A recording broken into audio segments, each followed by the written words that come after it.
A partir de agora a gravar a nossa aula síncrona. Então, gente, vamos só repetindo aí, vamos ver hoje Luiz Bernardo Rouana, Paulina Chiziane e Ungulane Bacacossa.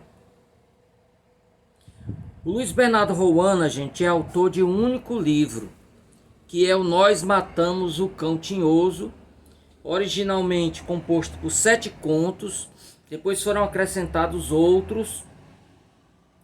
Ele abandonou a ficção, né, para se dedicar a uma ação política. Ele exerceu vários cargos em Moçambique. Então, desde cedo revelou o seu talento, né? Ele é também jornalista. E o José Craveirinha é que o descobriu, né? E o incentivou a seguir na carreira literária. Ele participou da luta contra os portugueses, né? Foi preso. E aí depois depois que o país se tornou liberto, ele começa a exercer vários cargos. Inclusive foi diretor do gabinete do presidente Samora Machel, né? É o principal ministro, não é? Foi, em outras palavras, o principal ministro do presidente Samora Machel. Foi também secretário de Estado da Cultura, ok?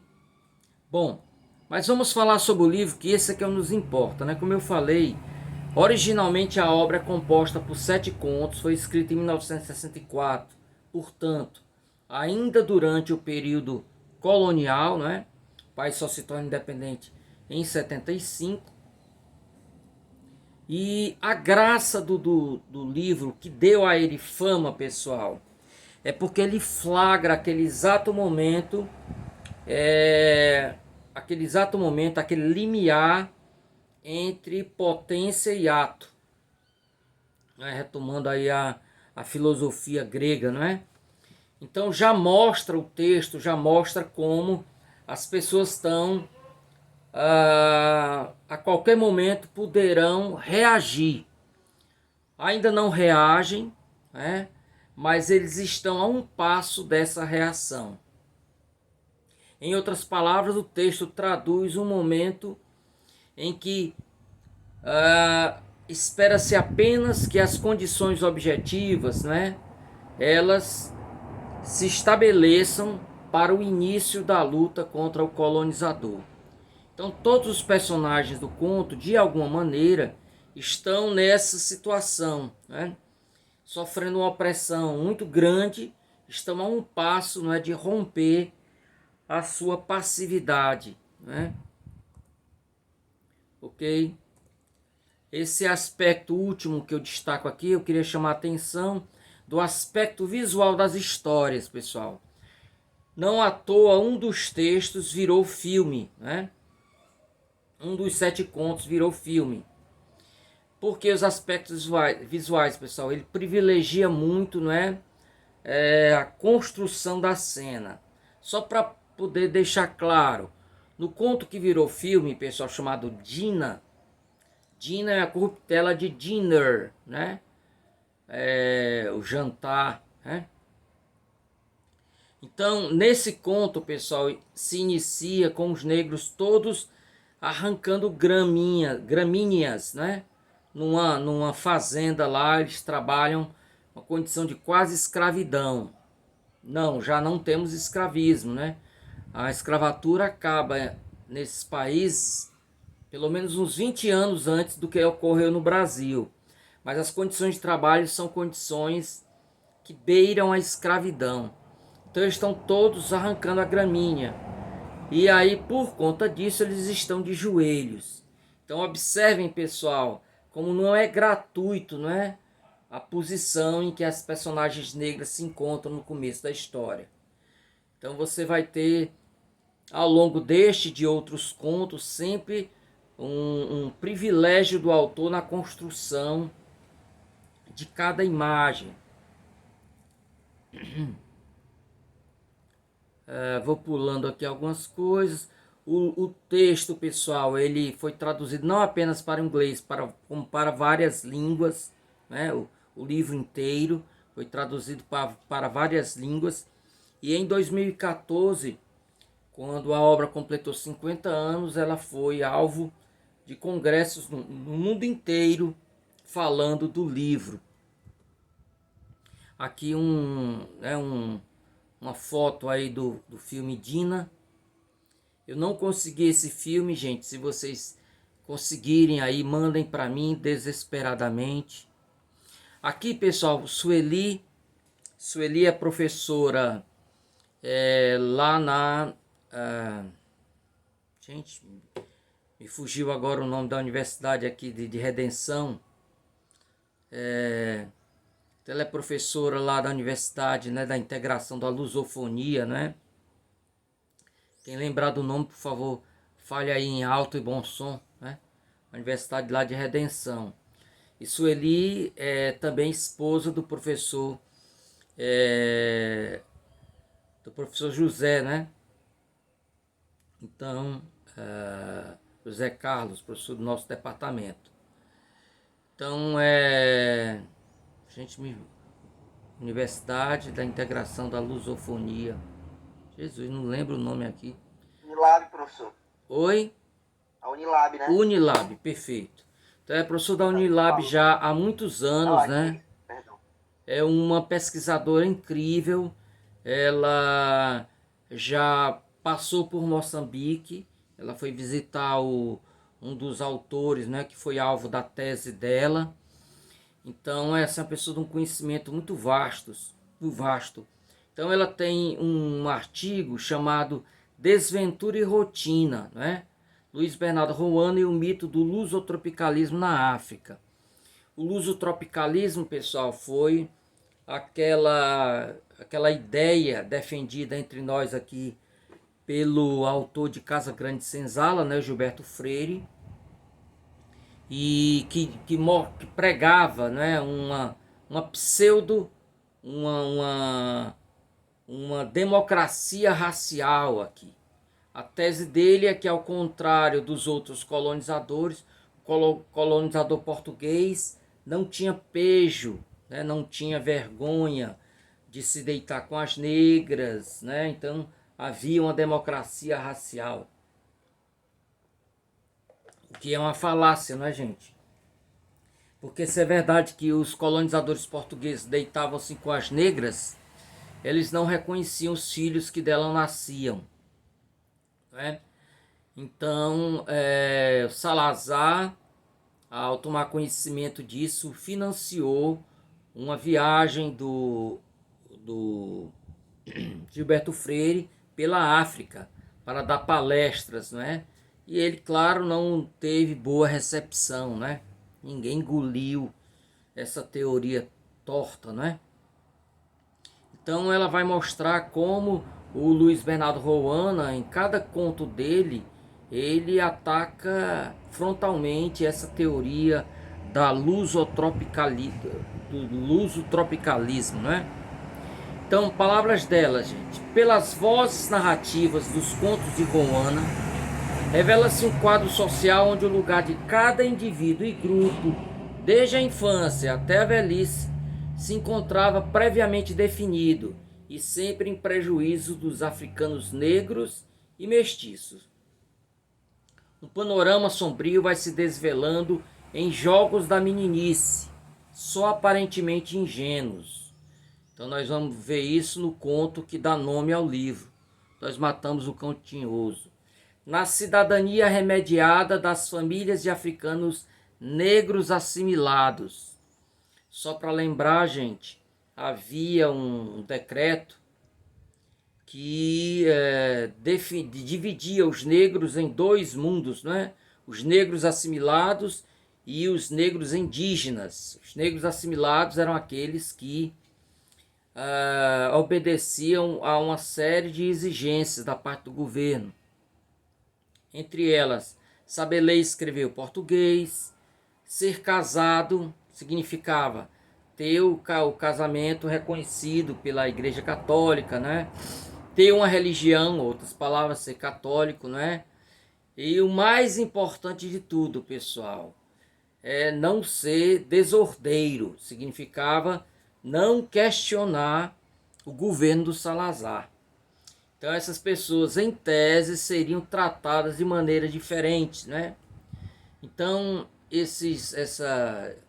os personagens desses dois contos, Inventário de Móveis e Jacentes e Papá, Cobra e Eu, são negros assimilados. Eles têm uma casa que receberam do governo, uma casa totalmente fora do padrão africano.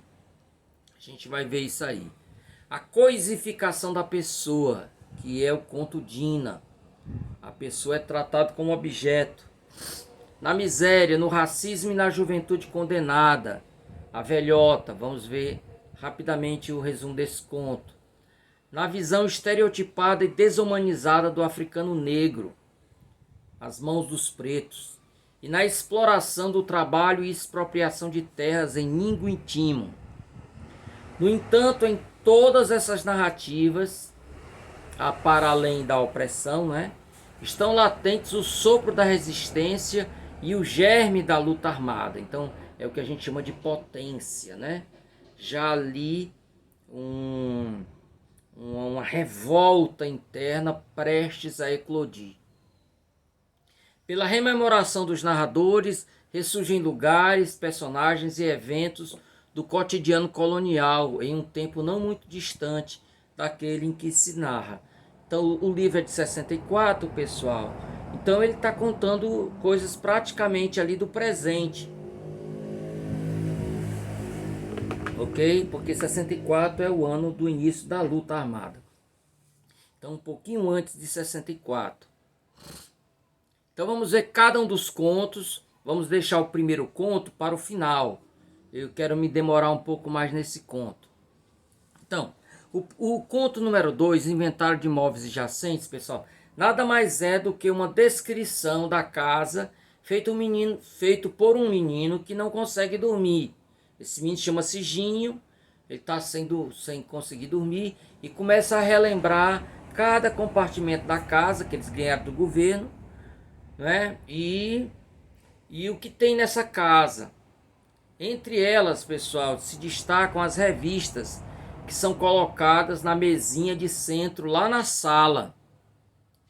Essa mesinha, essas revistas são revistas Time, né? Revistas em inglês, para mostrar que eles sabiam ler tanto em português como em inglês, eram pessoas atualizadas e tal. Só que as revistas, pessoal, são totalmente desatualizadas, né?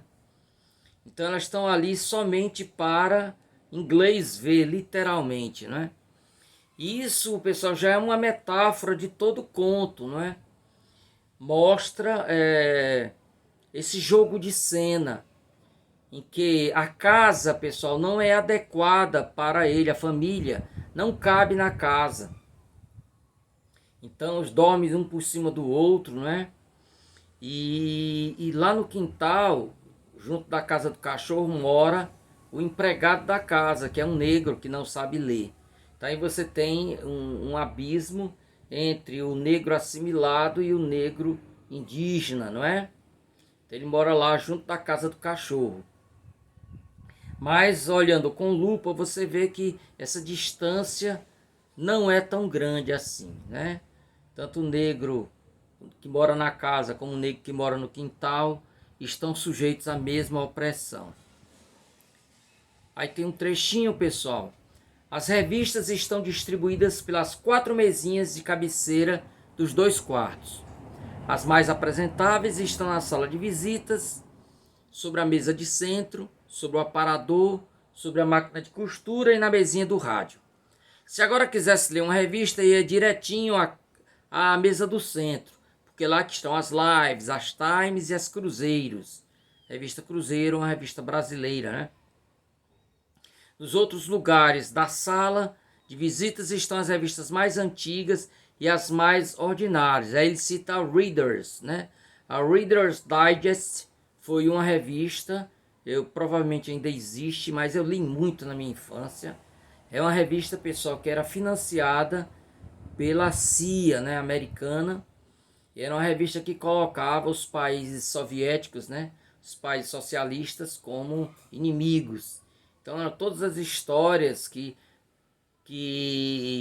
sem disfarce, né, mostrava assim o protagonismo dos capitalistas, né, e o antagonismo dos países socialistas, né? O papai disse que é uma porcaria. Bem, mas para ele todas as revistas que minha mãe costuma pôr na sala de visita são uma porcaria. É por isso que não tenho assim tanta vontade de sair da cama, embora não tenha sono nenhum. Então, pessoal, quem não tem sono, também não tem sonho, né? O sonho vem junto com o sono. Então, esse texto, pessoal, é assim um dos mais fortes que tem no livro. Conta a história de vários negros, entre eles o negro protagonista, que já é bem velho, cabeça branca. E eles estão trabalhando ali. E eles ganham pela produção deles. Por isso o negro mais velho, já sem forças, ganha menos. E aí a família tem que tentar ajudá-lo. Entre eles, a filha mais velha, pessoal, entra na prostituição, não é? Bom, enquanto a prostituição está longe dos olhos dele, ele faz de conta que não vê. O problema é que um dia ela aparece no trabalho e o capataz branco a leva para ter relações sexuais com ela no meio do mato. E todos os negros veem quando ela é levada pela mão. E aí eles todos querem se vingar, se juntar e matar o capataz. Esperam só um sinal do velho para que o velho permita que eles façam isso. Só que o velho, experimentado que é, sabe de episódios anteriores em que essa revolta, né, custou muito caro para os negros. Então ele não dá o sinal e prefere receber das mãos do branco um vinho na frente de todos, bebe assim, caindo pelos lados dos cantos da boca, né, só para que eles não se revoltem. Só que o resultado disso, pessoal, é que toda a fúria deles se volta para o velho, né? Ok? Os homens do acampamento continuaram imóveis. Então, rapaz, não ouviram? Já tocou. Isso é o capataz branco mandando-os retornar depois do almoço, né? Acabou o Dina. O capataz gritava com irritação crescente. Olhou para a garrafa que tinha na mão. Madala! Aí dá para o velho, que é o pai da jovem. O velho Madala levantou-se e aceitou a garrafa que lhe dera estendida. Cabrões, cachorros, pro trabalho, cachorros! Todo o acampamento olhava para Madala. O jovem do grupo, do curral, avançou um passo. Madala, pedindo a ele que ele desse o sinal, né? Madala relanceou o olhar pelas fisionomias ansiosas que o cercavam. A garrafa estava toda suada e o vinho era de um amarelo sujo, avermelhado. Bebeu de uma única vez, deixando que boa parte lhe molhasse as barbas e lhe escorresse pelo pescoço. Depois devolveu a garrafa vazia ao capataz. Filhos da puta, pro trabalho, já disse! O jovem do grupo do curral cuspiu para os pés de Madala. Cão! O velho desconheceu o insulto. Voltou-se às costas e tomou o caminho da Machamba. Machamba é a roça, né, onde eles trabalham. O Ngiana e o Filimone, que são mais velhos, mas mais novos do que ele, seguiram-no. O Dimo voltou-se para os outros trabalhadores. Vamos. A velhota, pessoal, fala de um jovem que é surrado em um bar por um branco. A maneira como o conto começa é muito interessante, né? Vai mostrando o ambiente em que ele é surrado através dos olhos do que está sofrendo os golpes. Então imaginem, pessoal, como seria alguém no boxe, né, que acabou de receber um knockdown, né, que é diferente do nocaute. Nocaute ele cai já desacordado. O knockdown ele cai quase desacordado. Então essa pessoa vai caindo e olhando para a plateia, para as cordas, para o seu adversário. Então começa com uma descrição totalmente estranha, né? Depois nós vamos ver que é uma descrição através do olhar do negro que foi surrado. Isso no cinema, pessoal, tem nome. Chama-se câmera subjetiva. É a câmera, ou a perspectiva de câmera, que simula o olhar de um personagem. E aí, gente, esse cidadão não é apenas surrado, ele é humilhado. E aí ele volta para casa, ele tem irmãos mais novos, e aí a velha vai fazendo perguntas, ele vai respondendo por alto, para as crianças não entenderem. Só depois que as crianças entram no quarto para dormir é que ele confessa para ela o que de fato aconteceu, né? E termina com um abraço, ela abraçando o rapaz, né? Meu filho, os miúdos já se foram. Miúdo é o nome para criança, né? Sim, eu vou dizer, eles bateram-me. Quem foi? Mas isso não é tudo, tu tremes. Sim, isso não é tudo. E até não é nada. Eles fizeram-me pequenininho e conseguem que eu me sinta pequenininho. Sim, é isso é que é tudo. Bem, acho que o melhor é não querer saber disso, para nada, porque não percebo nada do que tu dizes. Ficamos silenciosos os dois. E de tal maneira estávamos abraçados que não sabia se era realmente ela que tremia. Tenho a impressão de que só nesse momento é que vi as chamas, embora estivesse há muito tempo a olhar para elas, né? O seu calor era bom. Então, que chamas são essas, pessoal? Pode ter uma explicação objetiva, né? Alguma lamparina acesa, alguma coisa. Mas aqui também é uma metáfora. As chamas remontam para esse início desse revide, né? Embora estivesse há muito tempo a olhar para elas, o seu calor era bom. Só deixei de as olhar quando a velhota falou de uma maneira que me fez logo pensar que ela tinha estado um bom pedaço a matutar na maneira de que dizer qualquer coisa que afinal não disse. Acho que ela só disse: meu filho. Olha essas reticências aí, né? Então, pessoal, é aí a própria Mama África abraçando o filho oprimido, né? O cidadão que bate nele é a própria opressão do estrangeiro, né? É o branco que bate nele e que humilha, né? Não quer apenas ganhar a briga, ele quer humilhar o outro.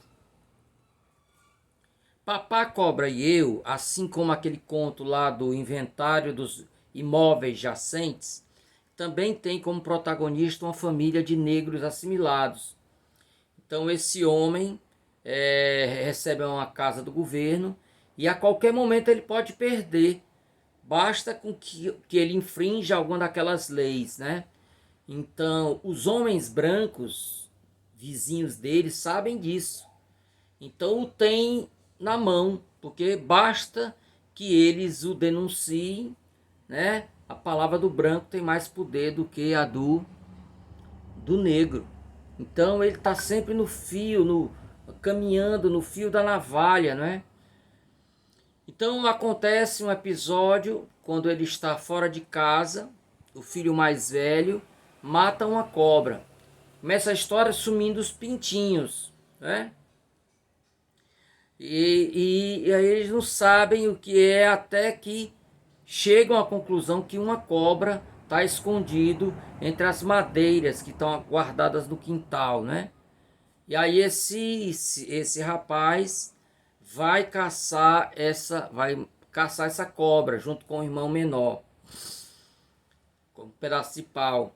E o cachorro que pertence ao vizinho, que é um homem branco, atraído por aquilo, vem e começa a latir, né, apontando onde a cobra está. Eles matam a cobra, mas antes disso ela acaba picando o cão. E o cão termina por morrer. E quando esse senhor chega em casa, encontra um homem extremamente revoltado, que é esse vizinho branco, afirmando que o denunciará se ele não ressarcir o cão, né? E aí ele não tem outra saída senão fazer um acordo. Olha, eu não tenho dinheiro, senão a gente divide aí em parcelas, importante que você pague. E os filhos ficam, pessoal, vendo o pai sendo humilhado, querendo que o pai resista. Então nós temos aqui uma repetição daquele conto Dina. em que o mais velho, sabedor, né, das consequências, né, acaba não fazendo o que os mais jovens querem.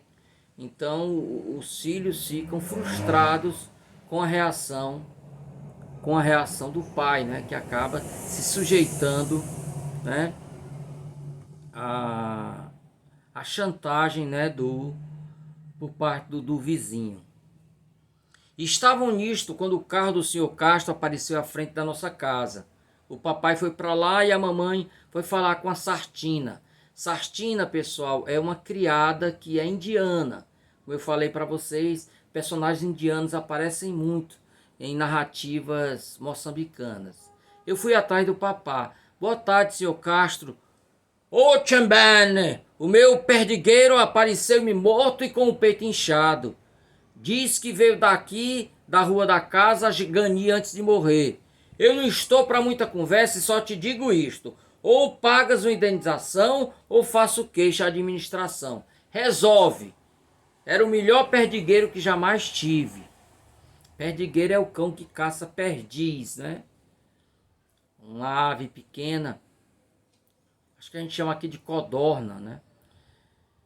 Eu acabo mesmo de chegar do serviço. Eu não quero saber disso pra nada. Pouca conversa. Pagas ou o quê? Mas o senhor Castro... Senhor Castro, coisa nenhuma. São 700 paus e é melhor as coisas ficarem por aqui. Como queira, senhor Castro. Mas eu não tenho dinheiro agora. Isso depois veremos. Espera até o fim do mês. Senhor Castro, nós nos conhecemos há tanto tempo e nunca... O senhor Castro meteu-se no carro e arrancou.